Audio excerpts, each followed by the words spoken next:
She ran off with my husband 3 years ago. Now she wants to reconnect. 3 years after my sister ran off with my husband, she came walking back through my parents' front door holding a grocery store bouquet, smiling like she'd only been gone a weekend. She hugged everybody in that hallway except me.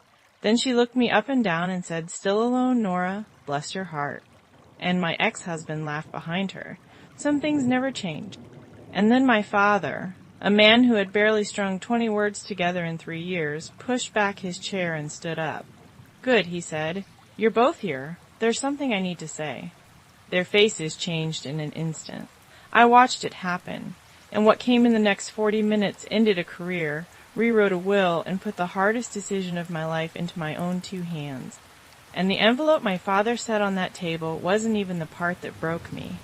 Welcome back to the channel, where the quiet ones finally get their say, and the loudest voices in the family find out what silence has been keeping track of.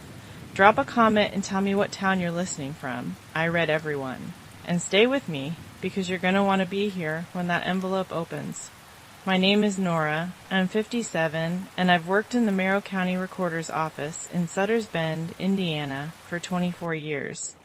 Deputy Recorder. I file deeds and mortgages and liens, and I make sure that 100 years from now, when somebody asks who owned what and when, the answer is still sitting in a drawer where they can find it.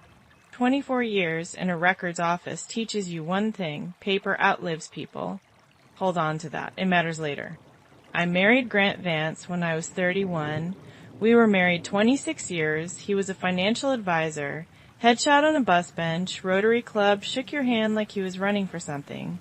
Everybody in Sutter's Bend liked Grant. My own mother called him our Grant, like he'd been issued to the family. We never had children. Grant told everyone at church that it was fine. We were blessed anyway. He told me, in the kitchen, that it was a shame. Those were 2 different sentences, and I carried the second one a long time. Here's how I found out. A Wednesday in March. I was at my desk working the morning's recordings, the stack that comes in from the title companies. Ordinary work. And then a quitclaim deed came up on my screen. Lot 14, Blue Heron Point, a little lakefront parcel 40 minutes north. Grantor, Grant A. Vance, Grantee, Grant A. Vance and Roxanne L. Kessler, as joint tenants with right of survivorship. Kessler. My maiden name. My sister's name. Understand what I was looking at. My husband owned a piece of lake property I had never heard of. I pulled the chain of title right there. He'd bought it 14 months earlier, and now he was putting my sister's name beside his, with right of survivorship, which is a polite legal way of saying when I die, it's yours, and nobody else gets a say. I didn't cry. I didn't call anybody. I recorded it, because that is the job. I stamped it, indexed it, entered the book and page, and sent it into the permanent public record of Merrill County, Indiana, where it will sit until the courthouse burns down. Then I printed a copy for myself, and I went out to my car on my lunch break and put my hands on the wheel at 10 and 2 like a student driver, and breathed for about 11 minutes.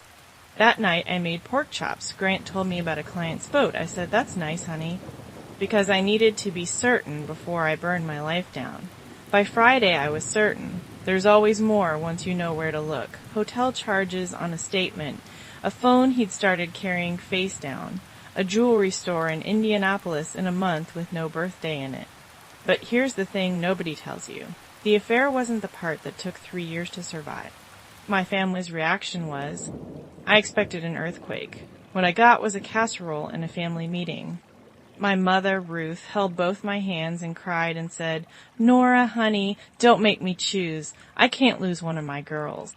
She was 76. She was already writing herself notes and hiding them in her purse, and I hadn't yet let myself understand why, so I didn't have the heart to tell her the family was already lost. It just hadn't hit the ground yet. My sister Roxanne never apologized. Not once. The closest she came was a shrug I could hear through the receiver. "These things happen, Nora. You two hadn't been happy in years. I'd say I did you a favor."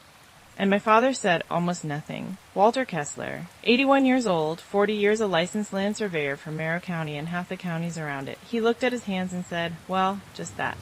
At the time, I read that as weakness. Remember that too. The divorce took 11 months. Grant hired a lawyer from the city with a good watch and a better handshake, and I walked out of 26 years with my car, my pension, half the equity in a house I couldn't afford to keep, and a lesson about which promises hold up in writing. 4 months after the ink dried, he married my sister at a resort in Scottsdale, 140 guests. I found out because a cousin was scrolling on her phone at Thanksgiving and forgot I was in the room. Roxanne wore ivory. She was 60 years old and she wore ivory, and I'll say this because it's true. She looked beautiful. They moved to Carmel, 90 minutes south, and this town settled into treating what happened like weather. Something sad, nobody's fault. Women at church would squeeze my elbow and tilt their heads and say, "How are you on?" And I'd say, "Oh, I'm fine," and we'd both go get coffee. So why did I stay in Sutter's Bend, 10 minutes from the house where every holiday now had a crater in the middle of it? That October I found my mother's reading glasses in the freezer. She laughed and said, "Well, would you look at that?" And I laughed too. Then I drove home and sat in my driveway with the engine off because I was the only person in that kitchen who knew it wasn't funny. The diagnosis had come 7 months before that deed crossed my desk. Alzheimer's disease. Mom was 76. Early enough that she could still charm the neurologist and correct his pronunciation of our last name. Late enough that she'd been hiding those notes for a year. My father responded the way a surveyor responds. He made a plan, and he wrote it down. He sold the farmhouse and the 22 acres out on Hollow Road, my grandfather's place, where my mother grew peonies for 40 years and put the proceeds and most of their savings into one dedicated account, $340,000. He called it your mother's fund, always, like it was a place instead of a number. And here's the part that still tightens my jaw. Grant helped him set it up, golden son-in-law before the fall. He sat at that dining table with a laptop and patted my father's shoulder and said, "Walt, you focus on Ruth. Let us handle the paperwork."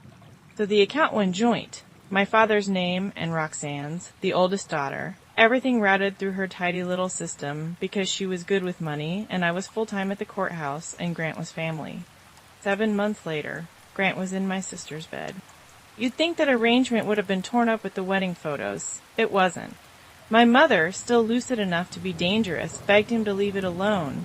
If we cut them off, Walt, I lose my daughter.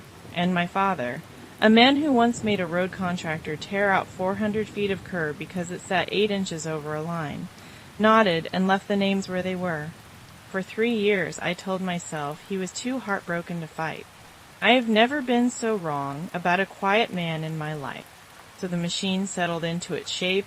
I did the hands. Roxanne did the money. On paper that almost sounds fair if you have never done the hands. 5 days a week at the courthouse. Thursdays off. Every Thursday at my parents' house. Every other Sunday, plus every phone call that started with "Nora, your mother's asking for you," which came at all hours and never once went to Carmel. I managed her medications. I drove her to neurology in Indianapolis and asked the questions my father couldn't get out. I put a dry erase board on their kitchen wall with the week on it and redid it every Thursday morning in marker. And because I am who I am, I kept a notebook. Not a diary. A log. Date. Time. What happened. Who was in the house. Spiral bound, the kind you buy for $1 in August. When one filled up, I dated the cover and started another. Habit, not suspicion. You write it down because paper doesn't get tired and memory does. Mom and I called them Thursdays. Capital T. I'd come at 9 with 2 apple fritters from Dunmire's bakery, and then we'd go sit at the piano. My mother played the organ at Bethel Chapel for 41 years. Weddings, funerals, every Christmas Eve since Eisenhower.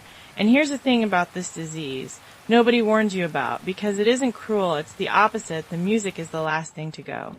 She'd lose a word mid-sentence. She'd ask 4 times whether it was supposed to rain, and then she'd put her hands on those keys and play In the Garden all the way through, both hands, no sheet music, and her whole face would come back into her body like somebody turned a lamp on. Somewhere in year 2, she stopped reaching for my name.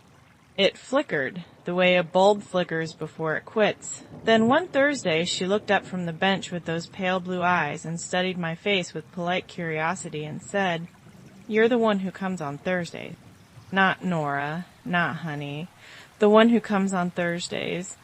People ask if that broke my heart. It did the opposite, because her mind was letting go of every scoreboard she'd ever kept. Names, weddings, who married well, which daughter was the pretty one, all of it went. And the last thing it held on to, the very last thing, was who showed up.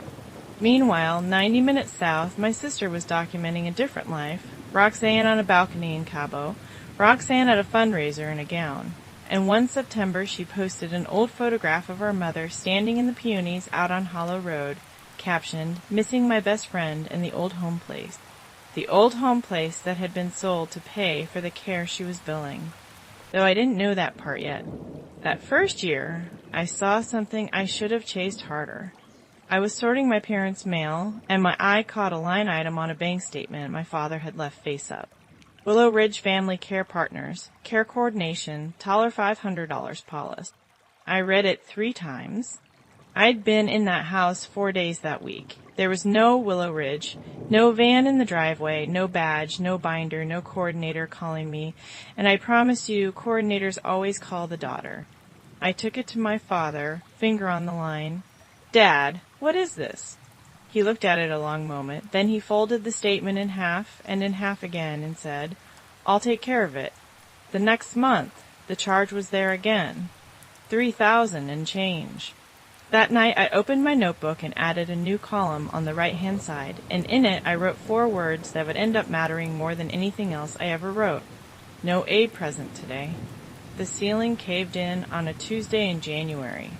At 1:47 in the morning my phone rang, and it was a Merrill County deputy, and my mother was in the back of his car wrapped in a wool blanket, mildly hypothermic, asking him very politely if he wouldn't mind running her out to Hollow Road, because her peonies needed covering before the frost.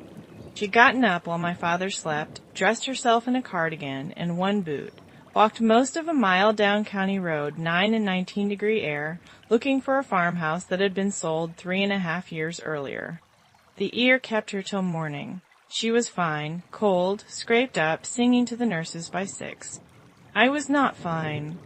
My father was gray in a way I'd chalked up to the scare. He had a door chime company out there by noon the next day. New locks. Motion sensor on the back porch. Say what you want about a man who measures things for a living. He does not make the same mistake twice. But that week her neurologist sat us both down and said the words we'd been outrunning. Memory care, not someday. Within the year, before the wandering finds a road with trucks on it. So I did what I do. I made a spreadsheet and toured 5 places. 4 of them smelled like a hallway and sounded like a television nobody was watching. The 5th was Bellwether House, 25 minutes away. A secured garden with a walking loop. Staff who knelt down to be at eye level with residents instead of talking over their heads. And in the sunroom, against the window, an old upright piano, and a music therapist named Kayla, who told me without my asking that a woman who has lost her words can still carry a tune to the very end. There was a room coming open on the 2nd floor. Window over a crabapple tree. My mother stood at that window during the tour and went still. The good kind of still. Bellwether House had 2 things, though. A waiting list and a price. Now I have to tell you about my father, because that whole winter I was watching the wrong patient. He got thinner, quieter, which for Walt Kessler is really saying something, and he started asking me questions with a strange precision, like a man taking inventory. On the 14th, were you here? Did anybody from an agency come to the house last week? Marisol works Mondays and Wednesdays, never Fridays. That right? And twice I walked into his shop out back and he slid papers into one of those wide, flat drawers with the smoothness of a man palming a card. My honest fear, and I'm ashamed of it now, was that it was starting in him too, that I was about to have 2 of them and none of them. So one night in February I brought him coffee, sat down across that drafting table, and asked him straight out, "Dad, the questions, the dates, the drawer, should I be worried about you?" He looked at me over his glasses, a long moment. My father has a face like a closed file cabinet.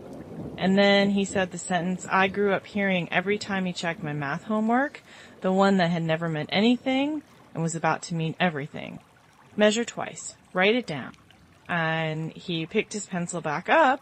A few weeks later, the family group text lit up with confetti.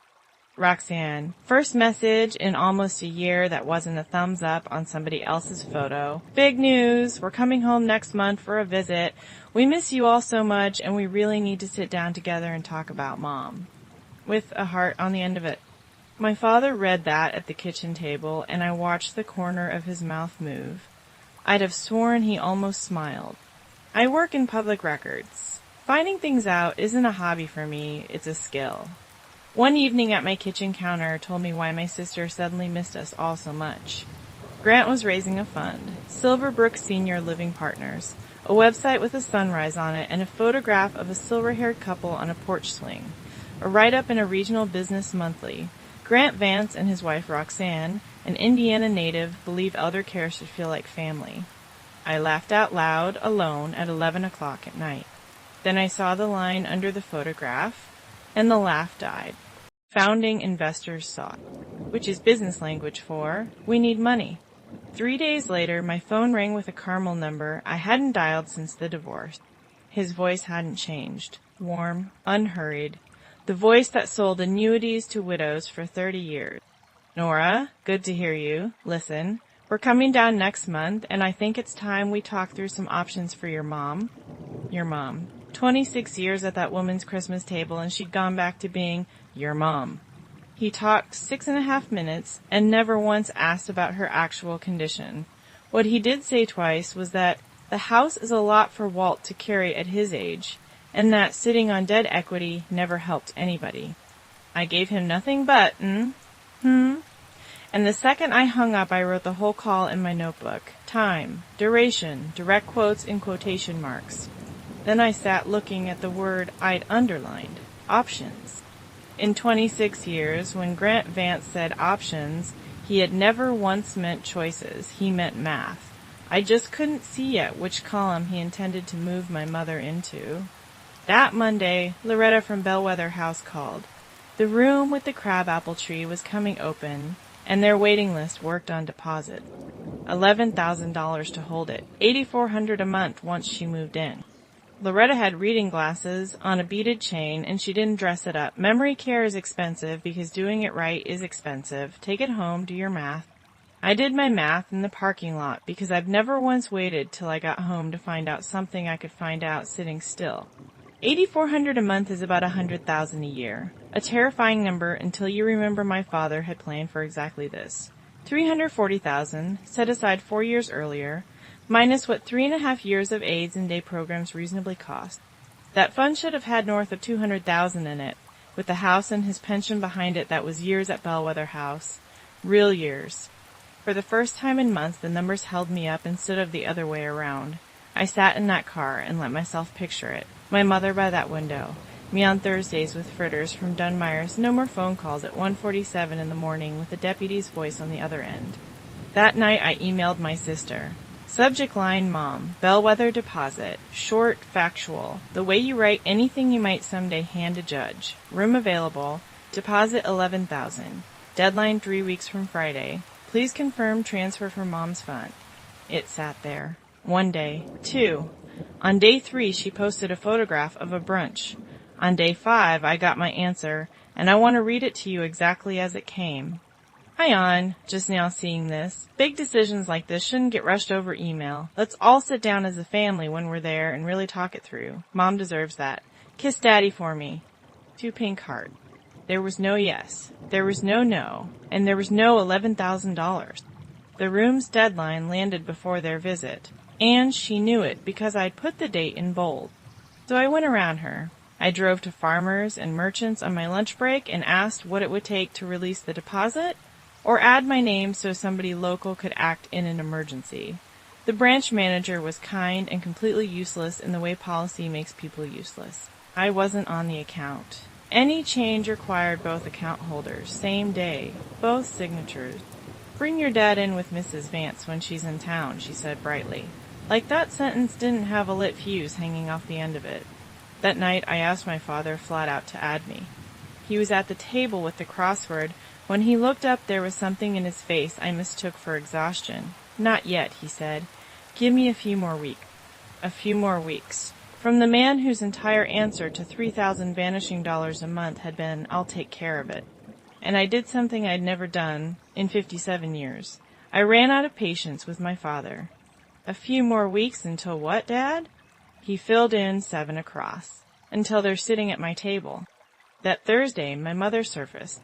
If you've loved somebody with this disease, you know exactly what I mean. Some afternoons the fog just lifts, no reason, and the person walks right out of it and asks whether you've eaten.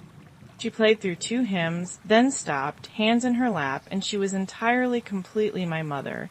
She asked if I was still at the courthouse.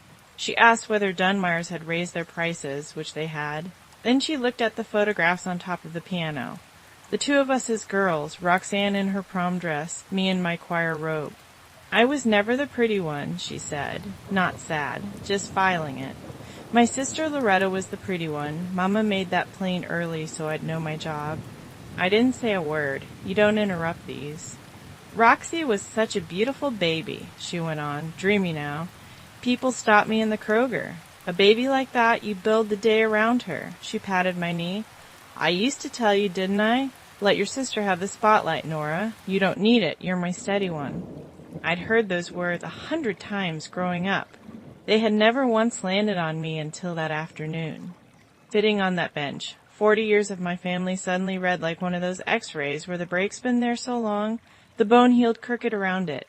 My mother wasn't cruel. She was passing down the only arithmetic anybody ever taught her. One girl gets seen, one girl gets useful, and both had better be grateful. Roxane had been performing since before she could spell her name, terrified of the day the audience got up and left, and I'd been earning since before I could spell mine, terrified of costing anybody anything. I closed the fall board and kissed the top of her head, and she patted my hand and said, "You're a good one. Thursdays, isn't it?" Grant called again 10 days before the visit, and this time he skipped the warm-up. He'd reviewed Mom's situation, he said. Fascinating, since he hadn't laid eyes on her in 3 years, and her neurologist had never heard his name. His professional opinion, Bellwether House was an emotional purchase. Boutique pricing, amenities nobody at her stage can appreciate. There was a perfectly adequate facility 20 minutes from Carmel at half the cost, and we'd be right there to keep an eye on things. And when I listed what her neurologist had actually recommended, overnight staffing ratio, secured outdoor access, the music program, he sighed. That sigh. The one he used to aim at waiters. Nora, you're a records clerk, you're not a financial professional, and you're far too close to this. Somebody objective needs to be making the money calls. Close to this. 140 Thursdays too close. I said we'd discuss it when everybody was in town, wrote the call in the notebook, and hung up before my voice could spend what my face was saving. Let me stop and ask you something. If you have ever been the one doing the actual work while somebody 100 miles away calls you too emotional to have an opinion, tell me in the comments. I read them, and this next part belongs to people like us. And subscribe, because what happened at that bank 3 days later is the reason this video exists. Friday. Deposit day. I had my sister's blessing by then, if you want to call it that. One line sent at 12:40 in the morning. Fine. Use the fund for the deposit if you must. If you must. Remember those 2 words. 11 a.m. The front office at Bellwether House. Loretta had the paperwork fanned out. The room with the crabapple tree was mine to hold, and the only thing standing between my mother and the safest bed in this county was one transfer out of my mother's own care fund. Loretta typed, waited, frowned at her screen in a way I did not like. That's odd. It's not going through. It says insufficient funds. I actually smiled. That's how sure I was. That account has better than $200,000 in it. Run it again. She ran it again. Same answer. So I called the bank from the parking lot, and because the transfer had already failed with me sitting right there, the girl on the phone could tell me exactly one fact, the one the machine had already told me, available balance insufficient. And then, quieter, because we graduated high school together and she was bending a rule sideways. Nora? Honey, there's nothing close to that in there. I stood in that parking lot 1 full minute doing absolutely nothing, which for me is a Category 5 event. Then I walked back inside, sat down across from Loretta, and slid my own debit card across the desk. The card attached to 24 years of a county salary and vacations I didn't take. 11,000, I said. Hold the room. My mother is coming. Loretta looked at the card, then at me, and she processed it without a single question, which was the kindest thing anybody did for me that year. Somebody had emptied my mother's future. I had 3 weeks to find out who signed what, and my father had known for years.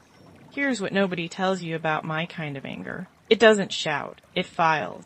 That weekend, my father requested 3 full years of statements.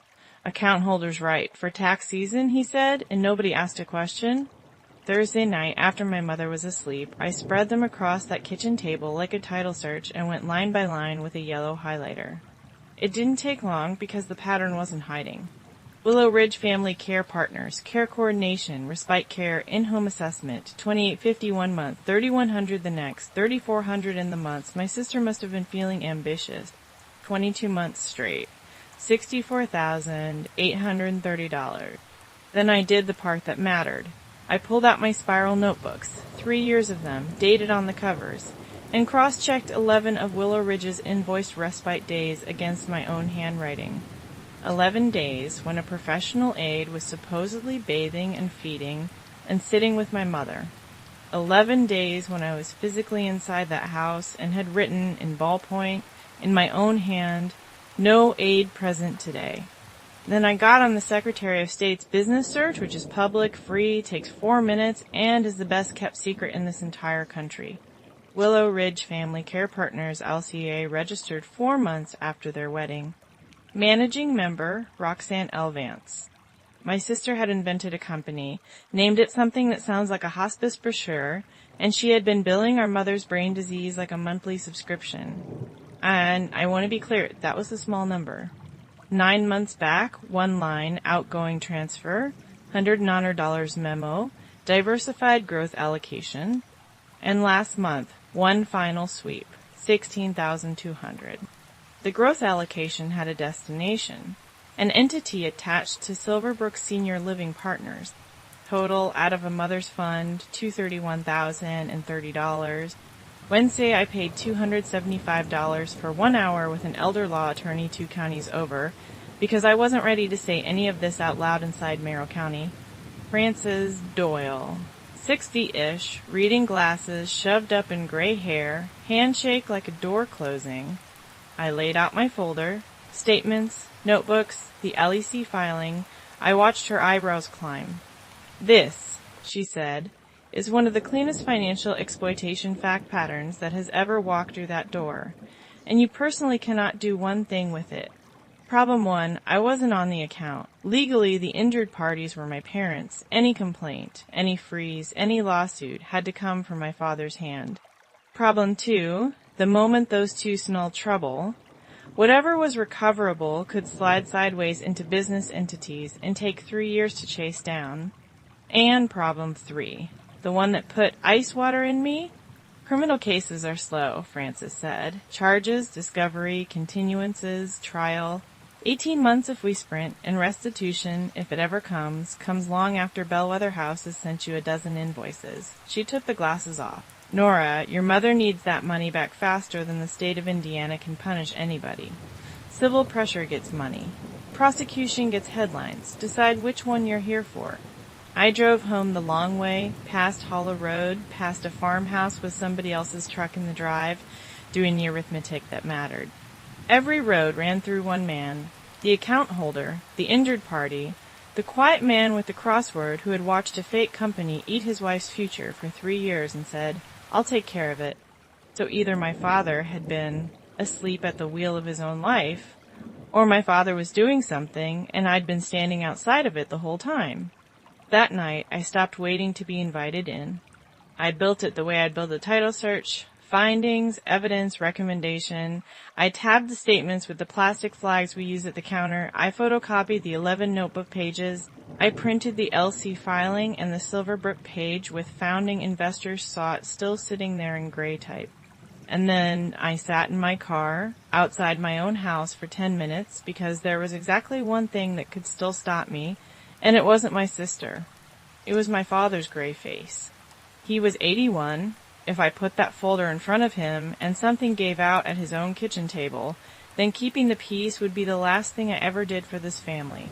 I sat with that for 10 minutes, And then I thought about a deputy's voice at 1:47 in the morning saying, "Mom, she's asking about her peonies." And I started the engine. It was almost 11 when I pulled in. The house was dark, except for one light, the shop out back, glowing yellow through the window the way it had every night that winter. I walked across the wet grass and knocked, and before my knuckles came off the door, my father said, "It's open, Nora." He let me talk. 10 minutes, uninterrupted, my folder open on his drafting table, my voice doing that flat courthouse counter thing it does when the news is bad. Willow Ridge, the 11 days, the 150,000. Managing member Roxanne L. Vance. When I finished, my father took off his glasses, cleaned them on his shirt, and said, 64,830, like a man correcting a survey crew. Their invoices drift upward every March, he said. She used to get a bonus in March, back when she had a real employer. Old habit. Then he stood, took a key from his vest pocket, and unlocked the tall, flat file cabinet against the wall. Those wide, shallow drawers where he kept 40 years of plats and section maps. I had assumed my whole life that it held old drawings. 3 drawers, labeled folders year by year, copies of every statement going back to the first month, certified mail receipts, the Willow Ridge registration, printed and dated 2.5 years before my 10-minute discovery on the internet, and a timeline. In his block print, cross-reference, I saw my own name on it, photographs of the dry erase board on their kitchen wall, my schedule, and my handwriting photographed every single week for 3 years. Because a whiteboard isn't evidence, but a dated photograph of one is. Every red flag I ever handed him, one at a time, like a good girl, filed, annotated. "You knew," I said. "3rd month," he said. "First invoice looked wrong, second confirmed it." He tapped the drawer. "Cut them off early, you save a little money and you lose the proof. Let it run, and every month they bill, the record gets heavier." He slid the drawer shut. "Measure twice, write it down." And I asked the only question I had left, "Why now, Dad? Why not last year?" And my father, thin and gray and quiet all winter, sat back down on his stool and told me about the scan in November, the second opinion in December, the word pancreas, and what months not years does to a man's calendar. Then he almost smiled. "Good timing," he said. "They're coming to us." The next morning we drove to Francis Doyle's office, and I found out I was the last person to join a surgery already in progress. The new will, drafted. My mother's remaining scraps of money, already moved, by the one signature my sister couldn't block, into a fresh account in my father's name and mine. A demand package on Doyle's letterhead, a civil complaint drafted behind it, a criminal referral behind that, laid out in order, like instruments on a tray. "We don't send a thing," Francis said, "until they're in a room. Paper scatters people. Rooms concentrate them." Plan was simple. Let them come. Let them make their pitch. Then my father would stand up, the envelope would come out, and every road they might run down was already blocked. I sat there nodding and feeling, for the first time in 3 years, like the floor underneath me was load-bearing. And then my father turned away from Francis, looked at me over his glasses, and went completely off script. "When this is done," he said, "what do you want, Nora?" I opened my mouth, and he held up a hand. "Not for your mother. I know what she needs, it's in the file. For you, what do you want?" And nothing came out. 57 years old. A woman who can tell you the status of every parcel in a 400-page subdivision, and "what do you want?" hit me like a language I'd heard about but never learned. Frances glanced up from her legal pad. My father just waited. He was still waiting when we walked out to the truck. The 2 weeks before they came were the longest of my life, and I spent them doing something I'm not proud of. Rehearsing. Not the plan.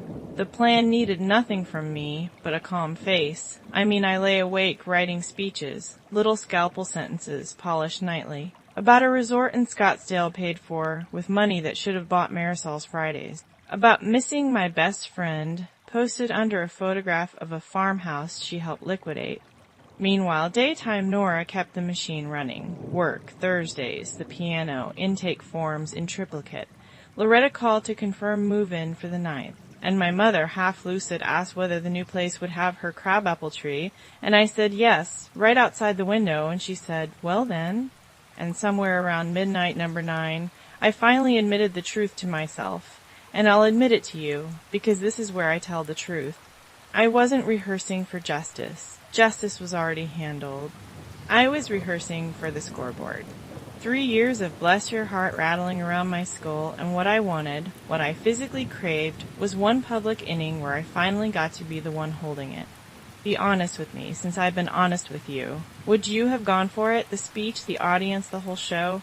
Tell me in the comments, and subscribe if you're staying for this dinner. You've earned a seat at it. Now, God has a sense of humor about rehearsals. The doorbell rang on a Friday, 24 hours early, and every speech I'd written went out of my head permanently. They came early to catch us soft. I'm convinced of it to this day. Roxane swept in the way she enters every room, like the lighting had been waiting on her. Grocery store bouquet. Hugs for everybody, the kind where only the shoulders touch. And when she got to me, she stopped, stepped back, took a slow inventory from my shoes to my ponytail, and gave me the smile that won her 3-county fair crown. Still alone, Nora, bless your heart, at our mother's dining table. And Grant came in behind her, carrying a bottle of wine nobody asked for, looked around at the wallpaper, the worn spot on the stair runner, and me, and laughed. Some things never change. To this day, I don't know if he meant the house or me. I don't think he knew either. The sentence was load-bearing both ways. I said, hello, Roxanne, Grant, there's coffee, and my voice came out level, which I credit to 24 years of telling angry men at a counter that their deed has been rejected for the 3rd time. My hands did not shake. I want that on the record. And then came the moment nobody staged. My mother appeared in the hallway in her yellow cardigan, up from her nap, and stopped in front of this glamorous stranger. She studied Roxanne's face the way she studies the bird feeder now, with polite wonder. And she said, "Are you the one who comes on Thursdays?" You could hear the furnace tick. Roxanne's smile held its shape while everything behind it left the building. "No, Mama, it's me. It's Roxy." My mother nodded, gracious as a queen with a stranger, and patted her arm. "Oh, Nora comes on Thursdays." And she shuffled right past her firstborn to ask me whether there were any fritters left. My father sat at the head of that table through every second of it, silent, watching them. Dinner was pot roast and theater. Grant waited until the plates were cleared, then produced, I am not exaggerating, a leather portfolio. And the two of them performed what I can only call a duet. I could hear the rehearsal in it the way you hear it in a pharmaceutical commercial. The house, Grant explained, was too much for a man Walt's age. This was the year to sell. Mom would transition to a well-run community outside Carmel. He slid a brochure across, and the cover photo was a beige hallway at half the cost of these boutique places, and they'd be right there. And the proceeds, here was the aria, would go into a family investment vehicle, managed through the firm, keeps everything in the family. Roxane came in on harmony. "We've handled the money 3 years now, Daddy. We know what's best." And honestly, Nora has been amazing, hand pressed to her chest, aimed at me like a spotlight. But she's exhausted, and exhausted people make emotional decisions. I watched my father listen to all of it with his hands folded, nodding slowly, the perfect picture of an old man being managed. Then he asked his questions. Gentle as gauze. Which community, exactly? What's their overnight staffing ratio, do you know? Grant didn't know. And this vehicle, who audits it? Grant said something containing the word proprietary. One more. My father refolded his napkin. What's Willow Ridge charging for coordination these days? Rates go up, I imagine. I stopped breathing. And my sister, radiant, fatally fluent, said, "Oh, everything's gone up, Daddy, you have no idea." My father smiled for the first time all night. "No," he said, "I've got some idea." And then Walter Kessler stood up. 81 years old, 30 pounds under his fighting weight, and that room reorganized itself around him. "Good," he said. "You're both here. There's something I need to say." And their expressions changed. I'd read that phrase in 100 books and never understood it until I watched it happen from 4 feet away. It wasn't guilt yet. It was recalibration. 2 people checking which version of themselves the next 5 minutes was going to require. He set the envelope on the table, not a slam, a placement, the way you set down something that shouldn't get dirty. 3 years of statements out of your mother's care fund, he said. Willow Ridge Family Care Partners, $64,830 for care nobody in this county ever provided. 11 of those invoices were billed for days when the only person taking care of Ruth in this house was Nora. Her notebooks and my records agree to the hour. He turned one page with one finger. The company behind Willow Ridge was registered with the state 4 months after your wedding.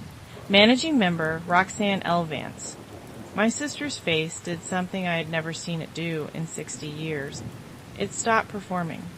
9 months ago, my father went on, in the voice you'd use to read a weather report, $150,000 left that account as a growth allocation. It landed inside an entity attached to Silverbrook. Last month, another $16,200. What was left in Ruth's fund as of Friday was $2,140, about 3 weeks of the care you were invoicing us for. He looked at the two of them a long moment. You took $231,000 from a woman who can't always find her own kitchen. You counted on nobody checking. A beat? Measure twice. Write it down. 40 years I've done it. You both knew that, and you did it anyway. The furnace ticked twice. And then Grant stood up so fast his chair barked against the floor, and his voice came out wearing an entirely different suit. Watching a cornered, credentialed man cycle through his settings is an education, and I want you to hear all three. Setting 1, management. Walt, coordination fees are a recognized service category. Advisory allocations are standard practice. You're reading raw statements with no context. My father slid a photocopy across the table. 11 highlighted lines in blue ballpoint. Here's context. Setting 2, sacrifice. And I watched my ex-husband take half a step sideways away from his own wife. The LC was Roxanne's project. I assumed she was running actual services through it. If the invoicing was irregular, that's on Roxanne. My sister's head turned toward him slowly, like a door coming off one hinge. 20 years of being the prize. And the man she won was, in front of her own family, reissuing her as the defect. Setting 3, and he found it fast. The real Grant, dropping into the register he probably thought of as courtroom. Think this through, Walt. You want to spend your last year in litigation? Push this, and I will bury the estate. Competency challenges, undue influence, elder manipulation claims against her, a finger toward me without eye contact. I know how these things go. Ruth will be in a county bed on Medicaid before you people see a dime. And there it was. The brochure was gone. The beige hallway had always been the plan. Roxanne made one last try at the old music. Daddy, this is a misunderstanding. We would never... And my father looked at her with something so much worse than anger. Inventory. The will was re-executed Tuesday, he said. Witnessed, notarized, filed with Frances Doyle in Vandalia. Neither one of you is in it. The demand package is on her desk. Whether the next envelope that leaves her office is civil or criminal has not been decided. Grant barked, by whom?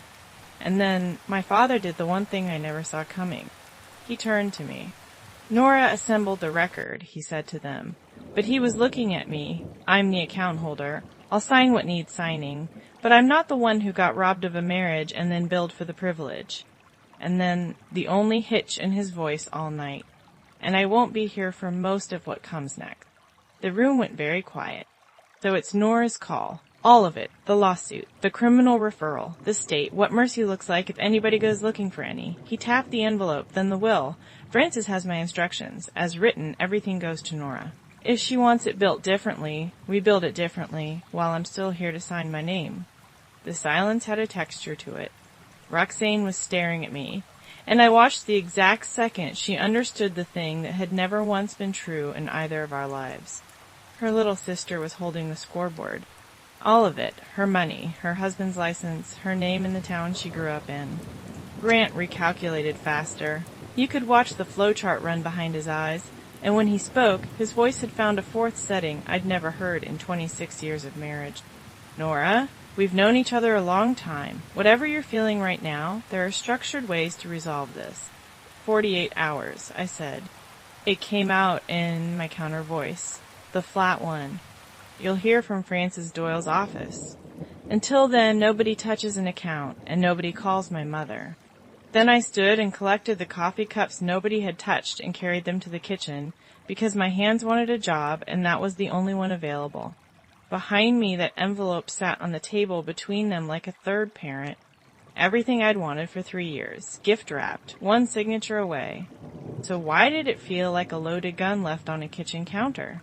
The pressure campaign started before I got home. Grant first by text because paper trails only frighten honest people. Let's be adults. Full repayment, quiet term, signed this week. If the state is never mentioned, this stays between us. Financial services is a small world, Nora. So is Indiana. I screenshotted it into my file out of pure habit and did not reply. Then at 11 o'clock at night, somebody knocked on my door, and there stood my sister, alone in the porch light. I almost didn't recognize her. No lashes, no lipstick, hair scraped back in a clip, and I realized, standing there, that I hadn't seen my sister's bare face since we were teenagers. Maybe nobody had. "Take the money," she said. "No hello. It's mostly gone anyway. The fund ate it. Take the house, take the will. I'll sign anything you put in front of me." Her voice was shaking. Her hands were shaking, and none of it, for once in her life, was staged. "But the state thing kills him, Nora. The license, the firm, all of it, and if he goes down," she laughed, one broken note, "what am I? He's all I've got." I asked her, quietly, why she did it, any of it, and my beautiful sister stood out there in the cold and looked at me a long time, and then told the truth, possibly for the first time since her first pageant. Somebody had to be the pretty one. She said it the way you'd name a diagnosis. "You don't know what it's like watching it go. Being lived at was the whole job, Nora, the entire job. Mama gave you the useful thing." Her chin went. "Useful doesn't expire." And for 1 second I saw the 6-year-old who got applause for existing and the terror underneath every crown sin. She never once said she was sorry. Not for Grant, not for Mom, not for me. I told her good night. I closed the door, and I sat down on my kitchen floor with my back against the cabinets and my choice in my lap. I didn't sleep, so at 6 a.m. I drove to my parents' house and let myself in. And because it was technically Thursday, I put the coffee on. She was up with the birds by then. I got her into the yellow cardigan, and we sat at the piano while the sun came up in the kitchen window, and she played In the Garden, slow, humming the parts her hands remembered better than her mouth did. And somewhere in the second verse, my hands went quiet in my lap. Here's what I understood on that bench, and I'll say it plain, because it cost me enough to learn it. If I took the crown, they were all suddenly offering me sole heir, avenging daughter, the sister who finally won. I'd get the thing I'd been starving for since I was 9 years old. And it would prove the scoreboard right. It would just be Roxane's religion with me on the throne, same machine. One girl seen, one girl useful, everybody keeping score forever, waiting to chew up whoever came next. My mother never needed a winner. On her worst night, on County Road 9, in one boot, at 19 degrees, she wasn't looking for the daughter who won. She was looking for something that felt safe. And when everything else was gone, she kept one single fact. Somebody comes on Thursdays. That's the whole ball game. Love that has to be won can be stolen by a better contestant. I watched it happen at my own kitchen counter, but love that just shows up has no handle on it. There's nothing to grab. My mother surfaced for about 4 seconds, caught my eye, and said, "Thursday girl." "That's me," I said. At 8001, I called Frances Doyle's office and told her I knew exactly what we were doing, all of it. Set the room for Monday. Monday, 10 a.m., Frances Doyle's conference room in Vandalia. Long table, bad coffee, my father on my left with his hands folded. The two of them across from us, flanked by an attorney from the city who kept glancing at his phone. I have stood at a public counter and told people their family farm was sold at tax sale. I know how to be the calmest person in a room professionally, and I have never needed it more. I went down my list like a shift handoff. 1. Repayment, $231,030, the full Willow Ridge billing plus both transfers. You'll sign a repayment agreement today with a confession of judgment attached. Miss one payment and the judgment files itself. No trial, no discovery, no delay. Sign it, or the civil complaint and the complete criminal referral go out in tomorrow's mail, and you can explain Willow Ridge to a Merrow County jury where every third person's mother knows my mother. The city attorney started reading very fast. 2. The estate, and I looked at my father, because this part we'd settled at his drafting table the night before. He listened all the way through, then put his hand over mine for about 4 seconds, which from Walt Kessler is a wedding toast. The will as drafted leaves everything to me. I've asked him to redraw it. Everything, house, pension, recovered funds, goes into an irrevocable trust for the care of Ruth Kessler, professional trustee, Francis supervising. Nobody in this family inherits $1 until my mother has everything she is ever going to need. And no child of this family ever gets to hold money over another one again. Roxanne made a small sound. I didn't look up. 3. The trust will sign a paid caregiver agreement. Market rate, taxes withheld, respite coverage written in. Turns out care coordination is a real job when a real person actually does it. The first person it pays is Marisol. The second one is me. Grant's attorney whispered something. Grant stared at the confession of judgment and ran the only math that has ever mattered to him and came up short. He signed. His pen tore the paper a little at the end of his name. Roxanne signed without reading it, which was somehow the saddest thing in the room. And then I took out the last document, the one nobody had priced. 4. And I set it down, facing them. A complaint to the Indiana Securities Division. Filled out in my handwriting, my name, my title, and my office in the complainant box, where anybody who requests that file can read it. Because here's what I found in the account paperwork, and here's why it had to be me. Grant had opened an investment account in my mother's name at his firm. There were annual reviews on file attesting to in-person meetings with a client he had not laid eyes on in 3 years. There were transfer authorizations bearing my mother's signature, a woman who by that date could not reliably sign a birthday card, and it was not her signature, and I have 24 years of looking at that woman's hand on deeds and titles. And on the notarial certificate attached to the largest of them, there was a stamp. I look at notary stamps all day long. It is literally my job to reject the bad ones. That commission had expired 11 months before the date printed on the page. This one is not a negotiation, I said. There's no version of this where I unsee a forged signature and a dead notary stamp. I've rejected instruments for less at a public counter for 24 years, and I don't stop because the paper has my family's name on it. The city attorney said the word settlement, with a question mark on the end of it. I slid the form back into its envelope and sealed it. It goes in today's mail. I'm not asking permission. I'm giving notice. And my sister came up out of her chair. You're doing this to win, she said, and her voice cracked straight down the middle. You finally get to be the one they pick, and you're going to stand there and pretend it's about ethics. And there it was. The only fight the two of us had ever actually been having, since before either one of us could spell. Roxanne, I said, quietly. And quiet was the one register nobody in our family had ever used on her, so it landed.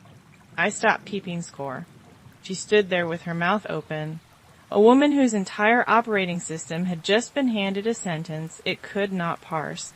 I'm not going to hate you, I said, and I was surprised to find it wasn't even hard to say. I'm not going to follow your life. I'm not going to tell this town its favorite story about you, and I'm not coming back. Those are all the same decision. I picked up my folder and walked out of that room having lost, in one morning, both a sister and a fantasy of applause, and having gained my mother's future funded on paper on rails. Nobody claps at the end of a shift. The work still got done.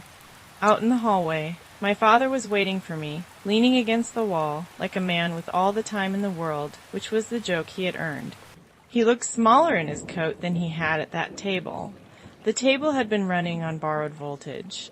A copier hummed somewhere, and my father looked at me the way he looks at things he intends to remember. I'll tell you what I got wrong, he said, which from him is practically a sonnet. I thought the record was the protection. 3 years I kept it so that when the day came, nobody could argue with me. He tipped his head toward the conference room. And then I sat in there and watched you leave the sword laying on the table when you had every right in the world to swing it, and build your mother a fortress out of it instead. And I understood I'd been keeping the wrong ledger the whole time. He put his hand on my shoulder. It had a tremor in it now. Neither of us mentioned that. They counted what they could take, he said. Your whole life, Nora. I counted what you carried every Thursday, every flag you brought me. It's all in that cabinet, dated. His jaw worked. I just never once said it out loud, and that's the error in my drawing. I'm not going to describe what my face did in that hallway. Some things aren't for the internet. But I'll tell you what I said, because it surprised us both. I had spent 57 years never asking that man for one thing. Being the daughter with no needs was my whole rank and serial number. Take me out and teach me to run a line, I said, with the transit. Like when I was 9, Saturday, while there's time. And my father laughed, out loud, in the hallway of an elder law office in Vandalia, Indiana. First time I'd heard it since November. Saturday, he said, bring a notebook? We had 9 more Saturdays. I'm told that isn't many. I'm telling you it was a fortune. Here's where it all landed. My mother moved into Bellwether House on the 9th, into the room with the crabapple tree outside the window. The trust pays for it every month now, through a professional trustee who does not answer to anybody's mood at anybody's dinner table. The repayment checks come on schedule. Grant's attorney watches the wire dates personally, because the alternative files itself at the courthouse, and Grant has finally met a document he cannot charm. My 11,000 came back in the first distribution. Francis insisted. Line item 1. The state took 10 months, which they tell me is fast. Barred from association with any registered firm in Indiana. Ordered restitution. A public order with his name on it, sitting online, where any client who thinks to look can find it in 90 seconds. Not a guillotine. Worse. In a way I didn't design and can't feel bad about. Money people read public orders too. The Silverbrook website quietly became a page that says, thank you for your interest. Their office suite in Carmel is an insurance agency now. My sister sold the condominium. I heard about it the way you hear everything in Sutter's Bend, sideways, at the pharmacy, from a woman pretending to read a label. She didn't come to the funeral. My father died at home in October, upstairs, holding my mother's hand while she hummed to him. She didn't entirely know who he was by then, but she knew he was hers to be gentle with. And if you ask me what mercy this whole story bought us, it's that his last inventory was her hand and not a courtroom. He left every folder in that flat file cabinet labeled, cross-referenced and dated, with a note on the front drawer in block print.